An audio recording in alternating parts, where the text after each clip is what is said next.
एक दो तीन चार पाँच, ये पांच आर्टिकल ये रहे। एक दो तीन चार पाँच, ये भाई आए हैं। भाई कहाँ से आए हो? बंदिया टाउन। हमारी वीडियोस देखते रहो, वीडियो ऐसा ही है। वीडियोस देख के कैसी लगी क्वालिटी हमारी, देसी चीजें हमारी? माशाल्लाह बहुत अच्छी होते हैं, बहुत अच्छे, बहुत अच्छी। और पैसे कैसे हैं हमारे? बहुत मुनासिब रेट। कोई जायज नाजायज तुमसे तो नहीं मांगते? कोई नाजायज नहीं। अच्छा मुझे एक बात और बताओ, ये जो आपने शर्टें निकाली है सब पूरी आपने चेक करी, एक लाख कैसा लगा हमारा? वो कोई कमाई तक तो कोई शिकायत तो नहीं?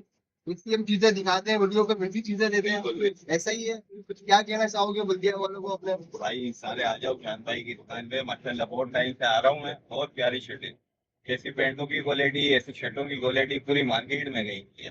भाईजान गारंटी है। नुकसान कर रहे हो अपना, जल्दी जल्दी दुकान पर आओ, बहुत लास्ट की चीजें आई हुई है, बहुत जल्द फटाफट दुकान पर आना का है। दूसरी garments black centre ground floor shop number G145। Next video में मिलते हैं, अपना ख्याल रखिएगा। अल्लाह हाफिज़।